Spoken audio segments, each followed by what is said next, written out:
Okay, maybe let me just make a start with the introduction as a few people still enter the room. So welcome everyone. Good afternoon. Very warm welcome to the session from my side. I'm Christopher Wickert. I'm one of the general editors at the Journal Management Studies.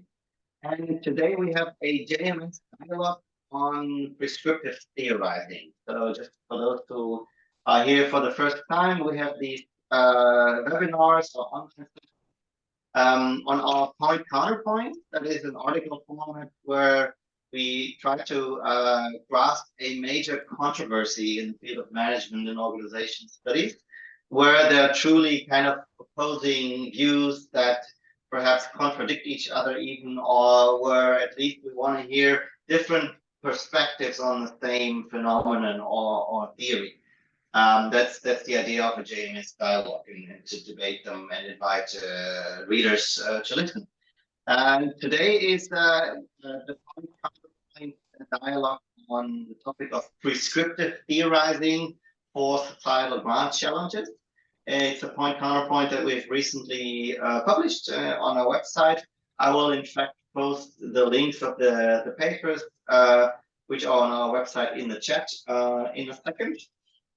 So we have a point and we have a counterpoint, one position for prescriptive theorizing and one position against prescriptive theorizing. Both the point and the counterpoint are strongly in favor of that we as management scholars need to engage with societal grant challenges and have research with impact. That is not where the controversy is, but the controversy is how do we actually achieve that? One view is to do it through prescriptive theorizing, and the other view is to do it more through descriptive theorizing, or at least importantly to show that there are some pitfalls of prescriptive theorizing. So I'm very much excited, to have so many people in the room. I'm counting 62 now, which is great. So let me welcome Marvin Hansch, who's the author of the point paper. And then we have Sam Horner, Hugh Cornelissen, and Mike Zundel joining us from the train today. The format is as follows. I would first invite Marvin to share his key points of the point in a concise manner. Then we go over to Sam and Hugh to share their counterpoint with us. And then we open the floor for discussion where you can challenge the authors about what they have to say. And I'll moderate that. We have a total of 1 hour. And if you like, just start posting your questions in the chat as they appear. And then later we'll go through this, or of course you can directly ask them. So please, Marvin, the floor is yours. Thanks for being here today.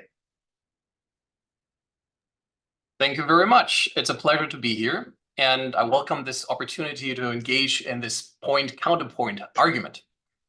Let me start by presenting the point.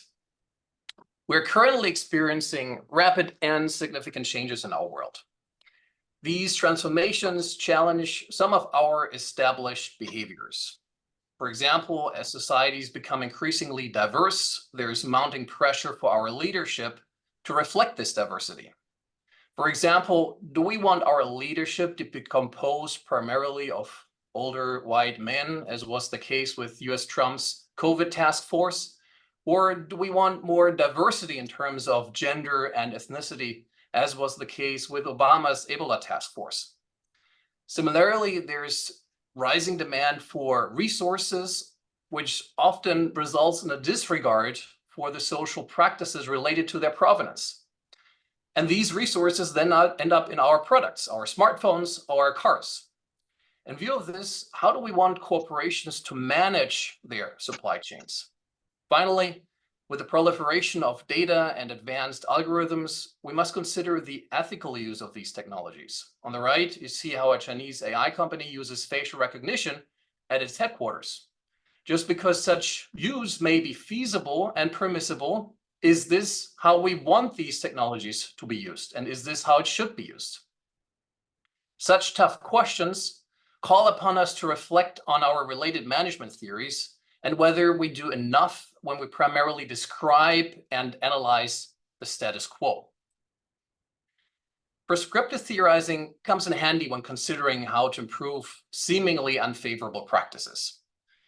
I would like to take credit for this idea, but the truth is prescriptive theorizing has been around since the very beginning of our field. Consider models such as Porter's generic strategies, the Vroom-Jetten leadership model, or the 4 Ps of marketing. All of them carry a very strong prescriptive undertone. However, in recent times, there has been a notable decline in prescriptive theories, with most scholarship focusing on descriptive approaches aimed at understanding observable social behavior rather than actually guiding it. So what exactly is prescriptive theorizing? It consists of 2 components. The normative side, shown here on top, addresses the question of how things should be. In other words, it is about defining good goals. The instrumental side, shown at the bottom, deals with how these goals can be achieved. For example, we could devise the goal of gender equality on corporate boards to reflect the gender distribution in the wider population. And the corresponding means to achieve this goal could be a gender quota. As I read more about prescriptive theorizing, I began to wonder how to actually build such theories, the practical side of it. In the absence of a better template, my paper proposes the following framework.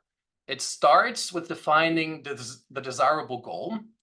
And now you might think that this is a particularly problematic question, because how can we ever know which goal is good?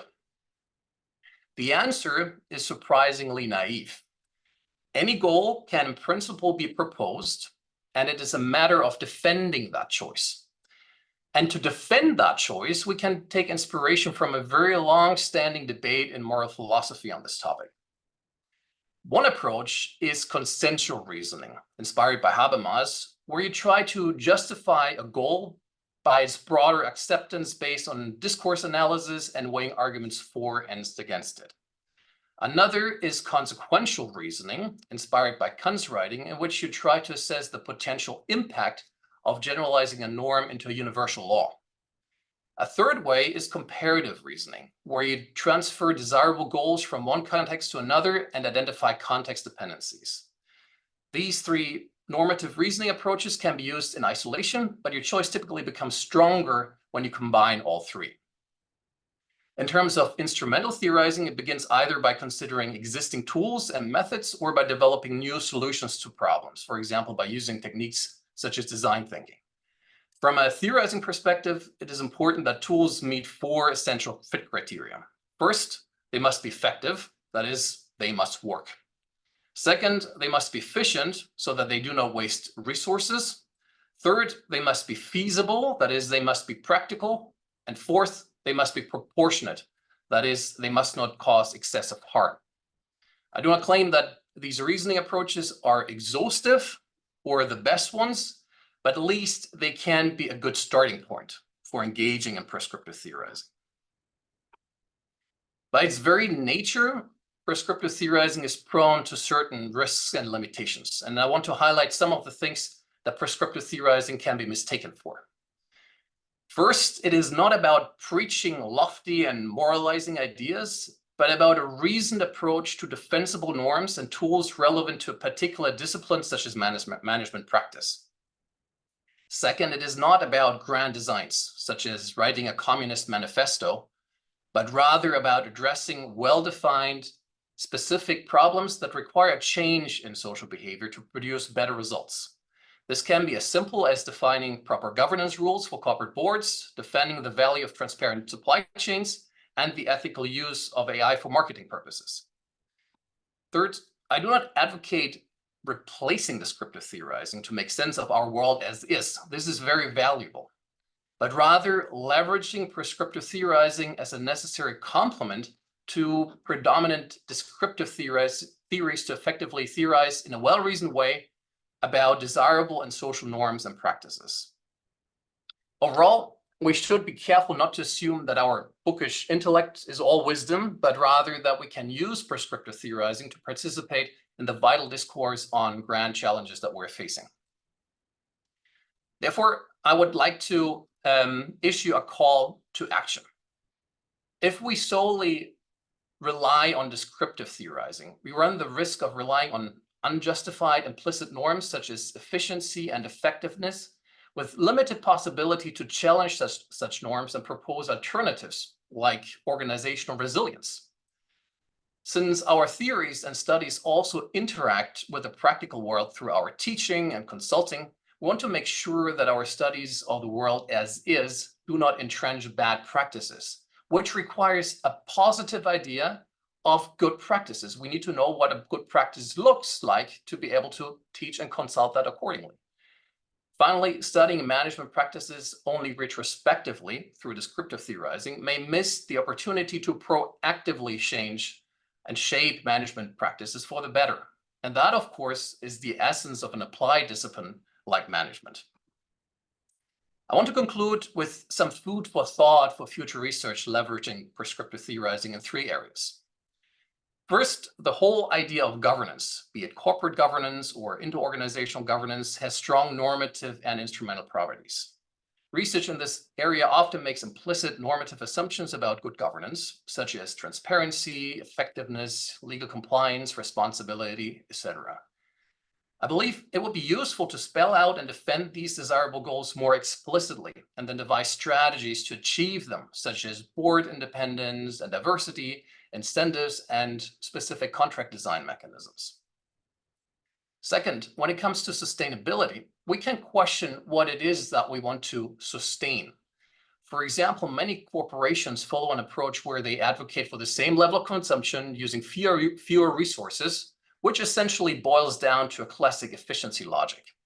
Is this what sustainability should be about? And third, when reading management literature on digital transformation, there seems to be an implicit assumption that digital transformation is desirable and even inevitable for firms. However, is this really always the case?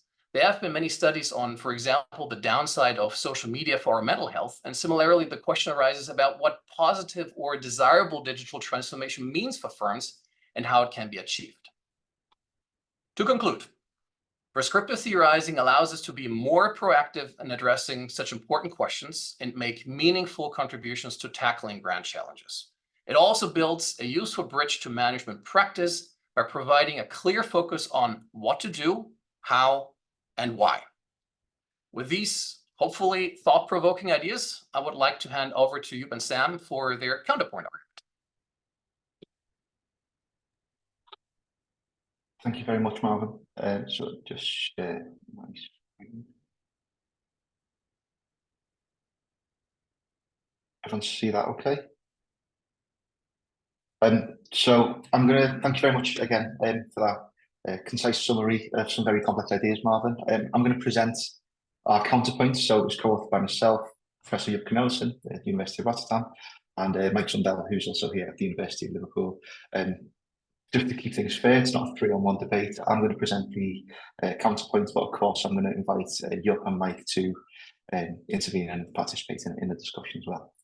So just to begin, as Chris mentioned at the beginning, we're broadly in alignment with Marvin. So we have no issue with the idea that management theorizing, that social science in a broader sense should play an active role in addressing grand challenges such as diversity, ethical AI, and climate justice, all of which were highlighted by Marvin in his presentation.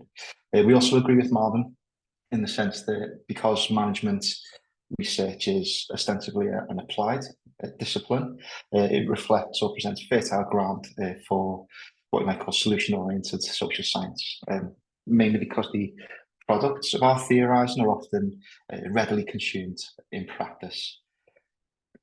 We also broadly agree that entrenched modes of theorizing may not be particularly well suited to or well adapted to tackling the complexity of grand challenges, such as those that Marvin described. Again, broadly, who would argue with the ambition to contribute to a better world is probably, we're not arguing there. The gist of our counterpoint focuses mainly on the limitations of the mode of theorizing. So we're not so much concerned with the kind of outcome, it's more the process and the type of approach taken to theorizing. In our counterpoint, we begin by, as again, Marvin indicated in his presentation a moment ago, this concern for social science to have impacts on, positive impacts on the world beyond theory is nothing new. And in our counterpoint, we contend that the approach to prescriptive theorizing that is developed in the point paper is reflective of another instance of positive science. It was initially, or famously developed by Friedman in the 60s. He talks when he advanced the kind of methodology for positive science.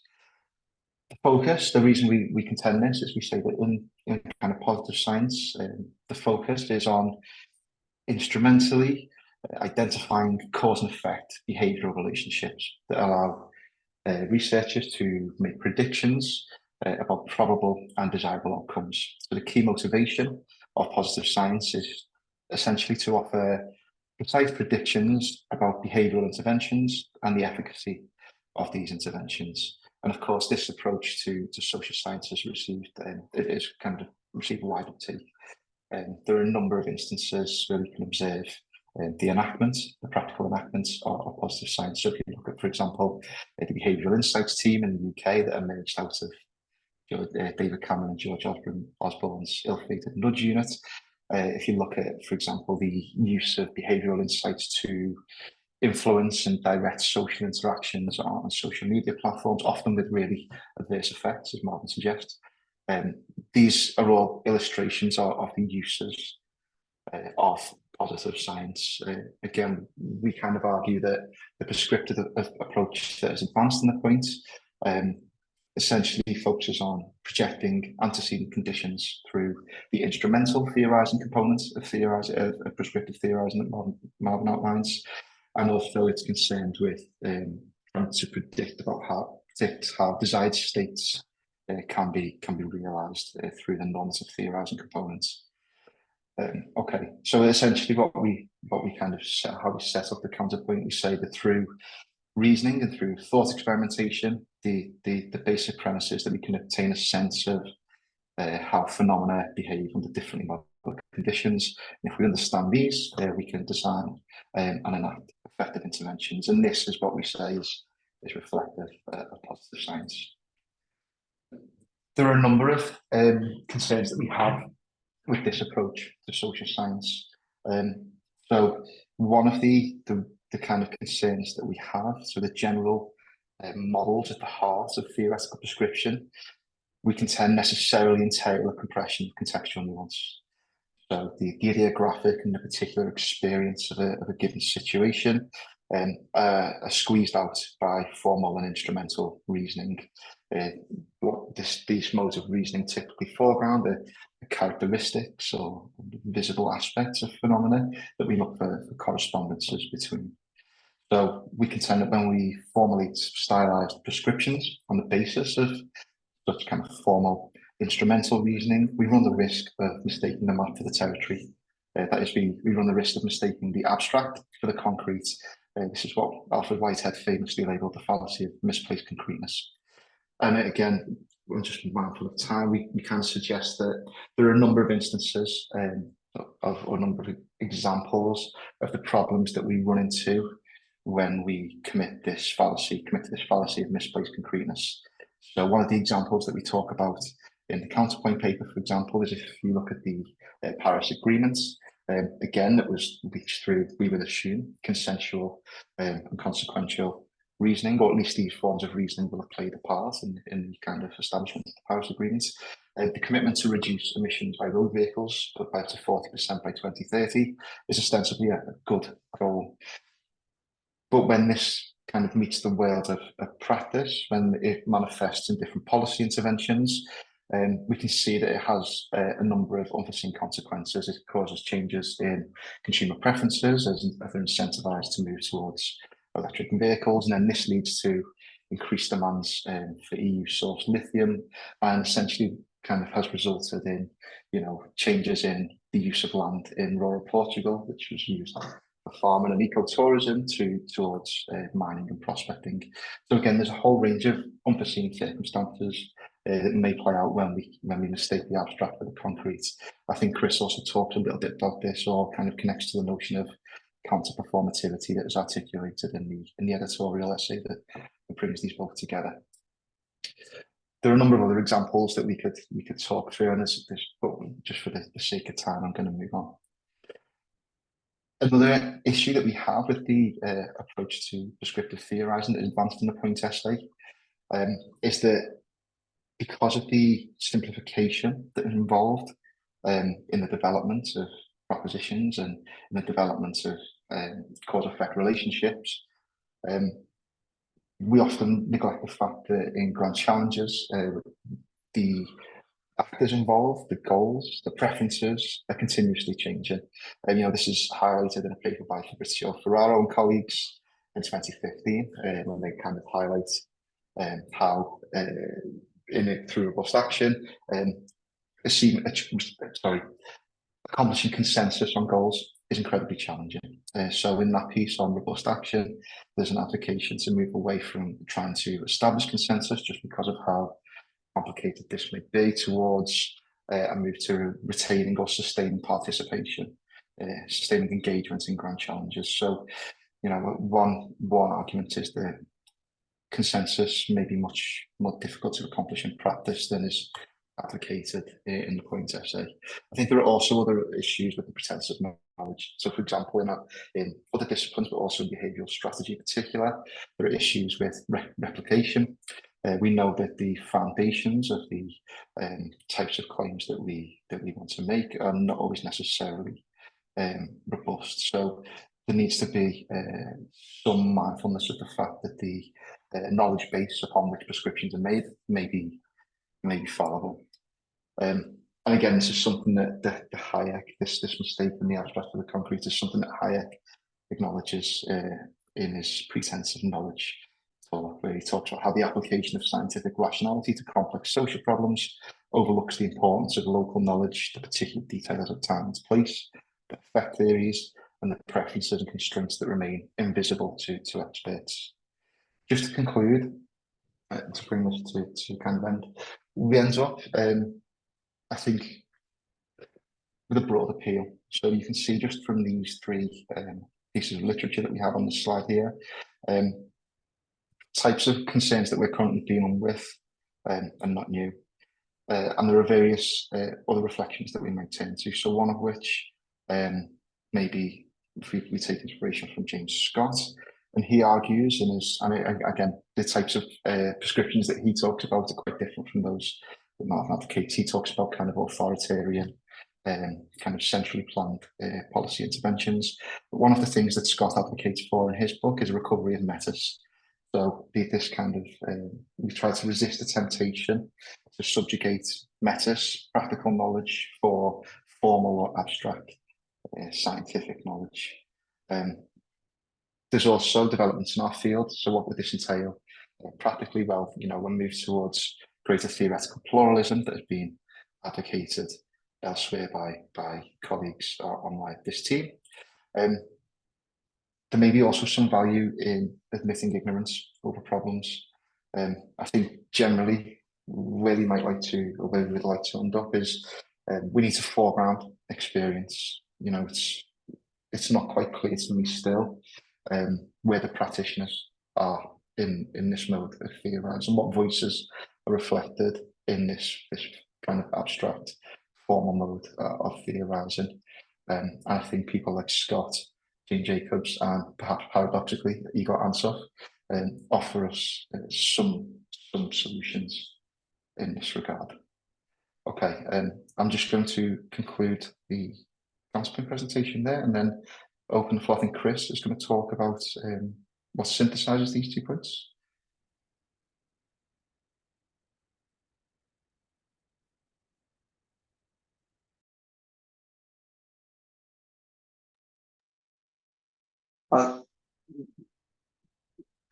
Can I join in? You want to say something? Oh, okay. Yeah, Good. yeah. No, I think that you're going to do it. No, Right. So thank you, Sam, and thank you, Marvin. So I think we have heard an interesting insight about the need to engage with real world problems, right? That's not a new conversation, but my hope is that this point counterpoint debate gives the whole topic a new impetus. What is perhaps the key takeaway for me is that, and Marvin made this clear already in the presentation, that prescriptive theorizing is not an alternative, it is not kind of a replacement of descriptive theorizing, it's a necessary complement. In the introduction to the debate, I simply call it, we're talking about two sides of the same coin. And I think what makes it interesting is that it enlarges the theoretical repertoire of scholars that want to engage with grand challenges. That there's a need for descriptive theorizing because it can yield important insights. But there's equally a need for prescriptive theorizing because it can move not only the conversation, but also ideally, hopefully, the solution of an understanding of grand challenges forward. But as the counterpoint alerts us, we need to do this with care. So I suggest everyone to read both of the articles. A point that I tried to unfold in the introduction is a little bit what Sam said at the end of his presentation. There's a performativity and there's a counter-performativity of prescriptive theorizing. So we have intended effects and we have unintended effects. And I think this is also very interesting research that that organization theorists can engage in. So I don't want to talk too much, but open the floor for discussion. So shoot your questions to Marvin and or to Sam and you. Maybe I just take the first question from the chat, but you can also just raise your hand in Zoom, and I'll keep an eye on that. So Fritjof, you asked, I'm curious about how this discussion relates to performative versus representational research approach.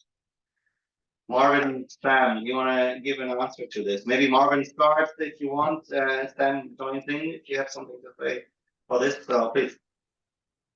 Well, I think now you already gave a very nice answer, Chris, right now.